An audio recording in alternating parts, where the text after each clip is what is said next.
നമസ്കാരം. ഞാൻ കവിരാജ് അമ്പലപ്പുഴ. ഞാൻ അമേരിക്കയിൽ നടത്തിയ സോളോ ട്രാവൽസുമായി ബന്ധപ്പെട്ട 22ാമത്തെ എപ്പിസോഡാണ് ഇത്. ഈ എപ്പിസോഡ് യാത്രാമധ്യേ ഞാൻ സന്ദർശിച്ച കൊളംബിയ എന്ന രാജ്യവും അതുമായിട്ട് ബന്ധപ്പെട്ടതാണ് ഇത്. കൊളംബിയ രാജ്യത്തെ പ്രധാനപ്പെട്ട ഒരു സീപോർട്ടാണ് കാർട്ടിജീന സീപോർട്ട്. ആ സീപോർട്ടിൽ ഞാൻ വന്ന ഷിപ്പ് ബെർത്ത് ചെയ്തിരിക്കുകയാണ്. ആ സീപോർട്ടിൽ നിന്നുള്ള ദൃശ്യങ്ങളാണ് നമ്മളിപ്പോൾ കാണുന്നത്. ഇത് പ്രധാനമായിട്ടും കാർഗോ കയറ്റി ഇറക്കാൻ വേണ്ടിയുള്ളതാണ് ഈ സീപോർട്ട്. യാത്രാ കപ്പലുകൾ, അതായത് ക്രൂയിസും ഈ ഭാഗത്ത് വരാറുണ്ട്.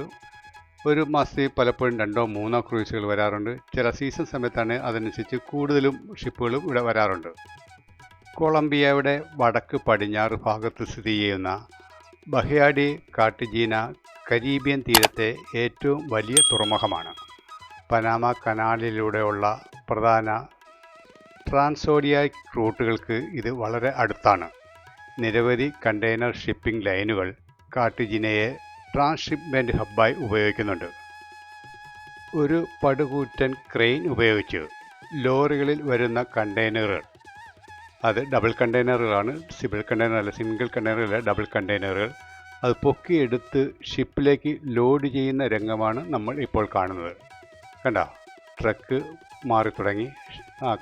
ഡബിൾ കണ്ടെയ്നർ പൊക്കിയെടുക്കുന്നു, ക്രെയിൻ ഉപയോഗിച്ച് പൊക്കിയെടുക്കുന്നു. അത് ഷിപ്പിൽ അതിൻ്റെ യഥാർത്ഥ സ്ഥാനത്താണ് കൊണ്ടുചെന്ന് വെക്കുന്നത്, ലോഡ് ചെയ്യുന്നത്. ഇത് എനിക്ക് ആദ്യത്തെ അനുഭവമാണ്, ആദ്യമായിട്ട് ഞാൻ കാണുന്നതാണ്. മറ്റെങ്ങും ഞാൻ കണ്ടിട്ടില്ല. അതുകൊണ്ടാണ് അല്പസമയം ചിലവാക്കി ഞാനത് റെക്കോർഡ് ചെയ്യാൻ മറ്റും തയ്യാറായത്. ആദ്യം കൊണ്ടുപോയ കണ്ടെയ്നർ അത് ഓഫ്ലോഡ് ചെയ്യേണ്ട പൊസിഷനിൽ ഇറക്കി വെച്ചതിന് ശേഷം തിരിച്ച് ക്രെയിൻ ആ പൊസിഷനിലേക്ക് തിരിച്ച് വരുന്നതിന് മുൻപായിട്ട് തന്നെ മറ്റൊരു ട്രക്ക് അതിൻ്റെ ലോഡുമായിട്ട് അവിടെ വന്ന് സ്ഥലം പിടിക്കും. നിമിഷങ്ങൾക്കുള്ളിൽ തന്നെയാണ് അതും ആ കണ്ടെയ്നറും പൊക്കിയെടുത്തുകൊണ്ട് പോകുന്നത്. വളരെ അത്ഭുതകരമായ കാഴ്ചകളാണ്. ഞാൻ വളരെ ടെക്നിക്കൽ സൈഡായിട്ട് വളരെ അത്ഭുതകരമായിരിക്കത്തില്ല, പക്ഷേ സാധാരണ ജനങ്ങൾക്ക് ഇതൊക്കെ ഒരു ആകാംക്ഷ ഉണ്ടാകാൻ സാധ്യതയുണ്ടല്ലോ. രണ്ടാമത്തെ ട്രക്കും അവിടെ എത്തി കണ്ടെയ്നറുമായിട്ട് പൊസിഷൻ ചെയ്തു. ക്രെയിനിൽ നിന്നുള്ള ക്ലിപ്പുകൾ, ലോക്കുകൾ വന്ന് അത് പൊസിഷൻ ചെയ്ത് പിക്കപ്പ് ചെയ്യുന്ന രംഗമാണ് നമ്മളിപ്പോൾ കാണുന്നത്. കാർട്ടിജീനയിലെ തുറമുഖ സൗകര്യങ്ങൾ ഒരു പ്രകൃതിദത്ത ഉൾക്കടലിൻ്റെ തീരത്താണ് സ്ഥിതി ചെയ്യുന്നത്. എല്ലാ ദിശകളിൽ നിന്നും അഭയം പ്രാപിച്ചതും നഗരത്താൽ ചുറ്റപ്പെട്ടതുമാണ് ഈ പോർട്ട്. ഉൾക്കടലിലേക്കുള്ള ബോക്കാച്ചിങ് പ്രവേശന ചാലിന് ഏകദേശം കുറഞ്ഞത് 14.7 മീറ്റർ ആഴമുണ്ട്. 2000 ടണ്ണിൽ കൂടുതൽ ഭാരമുള്ള എല്ലാ കപ്പലുകൾക്കും പൈലറ്റേജ് നിർബന്ധമാണ് തീരത്തേക്ക് അടുക്കുന്നതിന് വേണ്ടിയിട്ട്. പൈലറ്റേജ് ഈ പോർട്ടിൽ 24 മണിക്കൂറും ലഭ്യമാണ്. സീബോയിൽ നിന്നും 1 മൈൽ അകലെയാണ് പൈലറ്റ് കപ്പലിൽ കയറുക. പൈലറ്റ് സ്റ്റേഷനിൽ നിന്നും തുറമുഖത്തേക്കുള്ള ദൂരം 9 മൈലാണ്. വലിയ കപ്പലുകളുടെ കുസൃതികൾ ഹാർബർ മാസ്റ്റർ ഓഫീസിൽ നിന്നുള്ള മുൻ അധികാരത്തിന് വിധേയമാക്കേണ്ടതായിട്ടുണ്ട്. കപ്പലിൽ നിന്നും യാത്രക്കാർക്ക് വെളിയിലേക്ക് ഇറങ്ങാനുള്ള കോവണിപ്പടികൾ ശരിയായി കഴിഞ്ഞു. ഞങ്ങൾ എല്ലാവരും കുറേയധികം പേരുകൾ ഷിപ്പിൽ നിന്നും ഇറങ്ങി. അവിടെ നിന്നും അടുത്തുള്ള ഒരു ഓയസിസ് എക്കോ പാർക്കിലേക്കായിരുന്നു ഞാൻ ആദ്യം പോയത്. അതിനുവേണ്ടി അവിടുന്ന് ഒരു ഷട്ടിൽ സർവീസ് പ്രൊവൈഡ് ചെയ്യുന്നുണ്ടായിരുന്നു. അത് ഷിപ്പ് കമ്പനിയുടേതാണ്. ഒരു ചെറിയ പാർക്കാണ് ഞാൻ പ്രതീക്ഷിച്ചത്. പാർക്കിൻ്റെ വലിപ്പവും വൈവിധ്യമാർന്ന പക്ഷികളും, ഉദാഹരണത്തിന് അരയന്നങ്ങൾ, തത്തകൾ, പൂവുകൾ, മയിലുകൾ, മൃഗങ്ങൾ, ഹൗളകൾ, കുരങ്ങുകൾ, ഉടുമ്പുകൾ, ചെറിയ എലികൾ, അതുപോലെ തന്നെ മരതകത്തിൻ്റെ പകർപ്പ് എന്നിവ എന്നെ വളരെയധികം അത്ഭുതപ്പെടുത്തി. ഞാൻ പാർക്കിലൂടെ ഏകദേശം 1.5 മണിക്കൂർ ചുറ്റി നടന്നു. പിന്നെ മനോഹരമായ ഗിഫ്റ്റ് ഷോപ്പിലും ജപ്പാൻ വാൾവേഡ് കോഫിയിലും മറ്റൊരു മണിക്കൂർ ഞാൻ ചെലവഴിച്ചു. അവിടെ നിന്നും ഞാൻ വീട്ടിലേക്ക് കൊണ്ടുപോകാൻ വേണ്ടി കുറേ നല്ല കോഫി പൊടികൾ വാങ്ങിയിട്ടുണ്ടായിരുന്നു. അപൂർവമായിട്ട് കിട്ടുന്നതാണ്. അതും വിദേശത്ത് കൊളംബിയയിലെ കോഫി വളരെ പ്രസിദ്ധമാണല്ലോ. ഞങ്ങൾ ആ പാർക്കിലേക്ക് പോകുന്ന രംഗമാണ് കാണുന്നത്. ഔട്ട്ഡോർ ടേബിളിൽ കുറച്ച് സമയം നല്ല കോഫി ആസ്വദിച്ചിരിക്കുകയും ഞാൻ ചെയ്തു. ഓയാസിസ് എക്കോ പാർക്കിൽ പ്രവേശനം പൂർണ്ണമായും സൗജന്യമാണ്. ക്രൂയിസ് കപ്പൽ തുറമുഖത്തിനടുത്തുള്ള ഒരു വിനോദസഞ്ചാര മേഖലയാണ് ഇത് എന്ന് പറയുന്നതിൽ യാതൊരു തെറ്റുമില്ല. അവർ ഡോക്കിൽ നിന്നും ഷട്ടിൽ ഓടിക്കുന്നുണ്ട് ഫ്രീ ആയിട്ട്. അല്ലെങ്കിൽ നമുക്ക് നടന്ന് എത്താവുന്ന ദൂരമേ ഉള്ളൂ ആ പാർക്കിലേക്ക്. ഈ സ്ഥലത്ത് അരയന്നങ്ങൾ, ആമകൾ, തത്തകൾ, കുരങ്ങുകൾ തുടങ്ങിയ ചില മൃഗങ്ങളുമുണ്ട്. കൊളംബിയൻ ബിയർ, സോഡ, ലഘുഭക്ഷണങ്ങൾ, എംപാനഡുകൾ എന്നിവ വിൽക്കുന്ന ഒരു ചെറിയ ഭക്ഷണ പാനീയ സ്റ്റാൻഡുമുണ്ട് അവിടെ. ജുവാൻ വാൾഡേസ് കോഫയും ഉണ്ട്. പിന്നെ വലിയ തുറമുഖ മരുപ്പച്ച കടയാണ് അതെന്ന് പറയുന്നതിൽ ഒരു തെറ്റുമില്ല. അതിൽ മദ്യം മുതൽ കാപ്പി വരെ ലഘുഭക്ഷണ, കരകൗശല വസ്തുക്കൾ, അലങ്കാര വസ്തുക്കൾ, സുവനീറുകൾ, വസ്ത്രങ്ങൾ എന്നിവയും അതിലേറെയും പ്രധാനപ്പെട്ട പലതും നമുക്ക് ആ ഷോപ്പിൽ നിന്ന് വാങ്ങിക്കാവുന്നതാണ്. വൈവിധ്യം വളരെ മനോഹരമാണ്. ആ ഷോപ്പിൻ്റെ വിലകൾ ടൂറിസ്റ്റ് വിലകളാണ്. ആയതിനാൽ വളരെ ശ്രദ്ധിക്കുക. ഉൽപ്പന്നങ്ങളെക്കുറിച്ച് നമ്മളോട് പറയുന്നതിനും നമ്മളുടെ ചോദ്യങ്ങൾക്ക് ഉത്തരം നൽകുന്നതിനും നമ്മളെ നയിക്കുന്നതിനും അവർക്ക് ചുറ്റും നിരവധി ജീവനക്കാരുമുണ്ട്. അവരെല്ലാം വളരെ സൗഹാർദ്ദപരവും നന്നായി ഇംഗ്ലീഷ് സംസാരിക്കുന്നവരുമാണ്. സ്റ്റോർ വൃത്തിയുള്ളതും നന്നായി ചിട്ടപ്പെടുത്തിയതുമാണ്. മൊത്തത്തിൽ കപ്പലിന് സമീപമുള്ള മനോഹരമായ ഒരു സ്ഥലമാണിത്. ആയതിനാൽ തുറമുഖത്തു നിന്നും വളരെ ദൂരത്തേക്ക് യാത്ര ചെയ്യാതെ നമുക്ക് ഇപ്പോഴും കൊളംബിയയുടെ രുചി ആസ്വദിക്കാൻ പറ്റുന്ന ഒരു പാർക്കിലേക്കാണ് നമ്മൾ ഇപ്പോൾ പ്രവേശിക്കുന്നത്. ആ പ്രവേശനത്തിന് മുൻപായിട്ട് തന്നെ ഞാൻ എല്ലാ ഡീറ്റെയിൽസും തന്നിട്ടുണ്ടായിരുന്നല്ലോ. ഇനി നമുക്ക് ഓരോരോ ഭാഗങ്ങൾ ചുറ്റികടന്ന് കാണാം. ഇവിടെ ഒരു ടൂർ ഏജൻറ്റ് അവരുടെ ടൂറിനെ കുറിച്ച് വിശദീകരിക്കുന്ന രംഗമാണ് നമ്മളിപ്പോൾ കണ്ടത്. നമ്മൾ പാർക്കിലേക്ക് കയറിക്കഴിഞ്ഞു.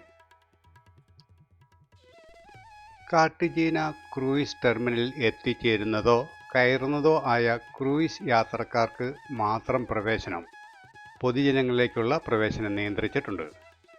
പോർട്ട് ഒയാസിസ് അല്ലെങ്കിൽ പോർട്ട് ഒയാസിസ് എക്കോ പാർക്ക് 74 വ്യത്യസ്ത ഇനങ്ങളിലുള്ള 700-ലധികം മൃഗങ്ങളുള്ള 10,000 ചതുരശ്ര മീറ്റർ പൂന്തോട്ടമാണ്.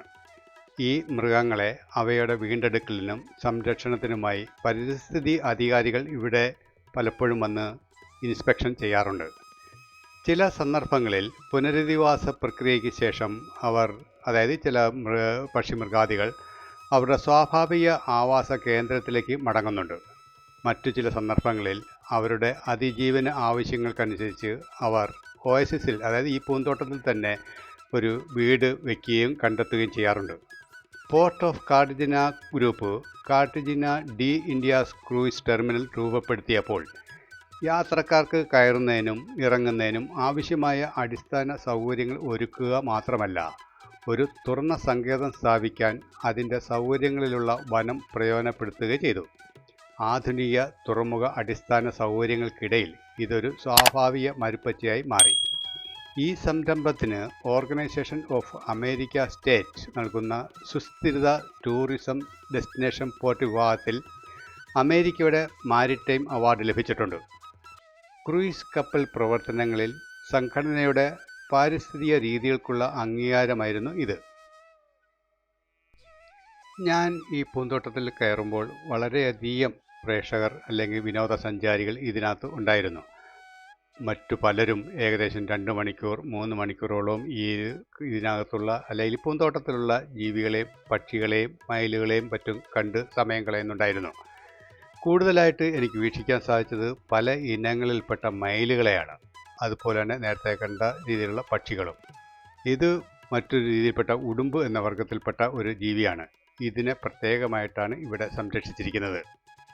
ആളുകളിൽ നിന്നും വളരെ അകന്നാണ് അത് മിക്കവാറും സഞ്ചരിക്കുന്നതും പെരുമാറുന്നതും മറ്റും.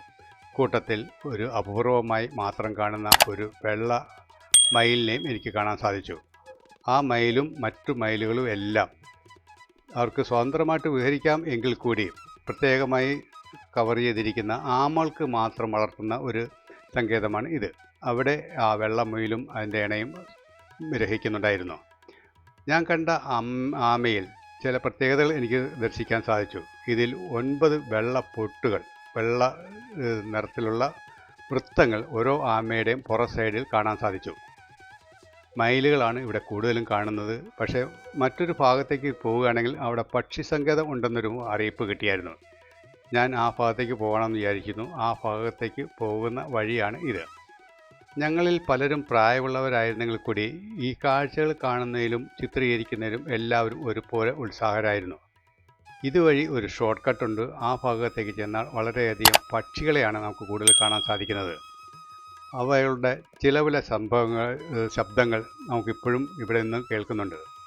ഇത് ഒരു കുരങ്ങനും അതിൻ്റെ ഇണയും മറ്റുമാണ്. ഒരു മരത്തിൽ കൂടുതലും കുരങ്ങന്മാരെയാണ് എനിക്ക് കാണാൻ സാധിച്ചത്. ഒരു പ്രത്യേക ഇനത്തിൽപ്പെട്ട എലിയാണ് ഇത്. ഇതിനെ സൂക്ഷിക്കാൻ ഒരു പ്രത്യേക ക്യാമ്പും പ്രത്യേക സ്ഥലവും ഒരുക്കിയിട്ടുണ്ടായിരുന്നു. വെളിയിലേക്ക് വന്ന് ടൂർ നടത്തുന്ന ആൾക്കാരുമായിട്ട് ബന്ധപ്പെടാനാണ് പിന്നീട് ഞാൻ ശ്രമിച്ചത്. ആ ഭാഗത്തേക്ക് വന്നപ്പോൾ കണ്ടൊരു കാഴ്ചയാണിത്. ടൂർ അറേഞ്ച് ചെയ്യുന്ന ഭാഗത്ത് കുറേ മയിലുകൾ വന്ന് സ്വതന്ത്രമായിട്ടിരിക്കുന്നു. എൻ്റെ ക്യാമറ വിട്ടില്ല, അങ്ങോട്ടേക്ക് തന്നെ പോയി. ടൂർ നടത്താൻ ഇനിയും 1 മണിക്കൂർ താമസമുണ്ട്. കാരണം ഒരു 16 പേരുടെ ഗ്രൂപ്പാണ് ഞങ്ങൾ അറേഞ്ച് ചെയ്തിരിക്കുന്നത്. അതിൽ ഇനിയും കുറേ പേരെ കൂടെ ആകാനുണ്ട്. ഏകദേശം 12 പേരോളം ആയിക്കഴിഞ്ഞു. അത് കാരണം എനിക്ക് കുറച്ച് സമയം കൂടെ ഫ്രീ ആയി കിട്ടി. ഞാൻ വീണ്ടും ആ പക്ഷി സങ്കേതത്തിന്, ഞാൻ നേരത്തെ സൂചിപ്പിച്ച പക്ഷികൾ മാത്രം സ്വൈരമായിട്ട് വിരയിക്കുന്ന അല്ലെങ്കിൽ ജീവിക്കുന്ന ആ കലുപുല ശബ്ദം കേട്ട ഭാഗത്തേക്ക് തിരിച്ചു. ഇവിടെയാണ് അത്. ഇവിടെ വളരെ അധികം പക്ഷികൾ അതെല്ലാം സ്വതന്ത്രമായിട്ട് വിട്ടിരിക്കുകയാണ്. ഒരു കൂടുമില്ല, ഒന്നുമില്ല. മരത്തിലും പിന്നെ അതിന് വന്നിരിക്കാനുള്ള സൗകര്യങ്ങളും മറ്റും കുടിക്കാനുള്ള വെള്ളവും കഴിക്കാനുള്ള ആഹാരവും മറ്റും പ്രത്യേകം സ്ഥലങ്ങൾ അതിന് ഒരുക്കി വെച്ചിട്ടുണ്ട്. കുറേ അധികം സമയം ഞാനവിടെ ചിലവാക്കി. പല നിറത്തിലുള്ള തത്തകളാണ് അവിടെ ഉണ്ടായിരുന്നത് കൂടുതലും. ഞങ്ങൾക്ക് പോകാനുള്ള അല്ലെങ്കിൽ ഗ്രൂപ്പിലുള്ള ആൾ തികഞ്ഞു എന്നൊരു ഇൻഫർമേഷൻ എനിക്ക് കിട്ടി. ഞാൻ ഇനി അങ്ങോട്ടേക്ക് പോവുകയാണ്. പോകുന്ന കൂട്ടത്തിൽ ഈ രാജ്യത്ത് ഞാൻ വെളിയിൽ കണ്ട മറ്റ് കാഴ്ചകളെല്ലാം മനോഹരമായി ചിത്രീകരിച്ചിട്ടുണ്ട്. അതുമായിട്ട് ഞാൻ അടുത്ത എപ്പിസോഡിൽ നിങ്ങൾ എത്തിച്ചേരാം. അതുവരെ നിങ്ങൾക്കെല്ലാവർക്കും നല്ലത് വരട്ടെ, നന്മ വരട്ടെ.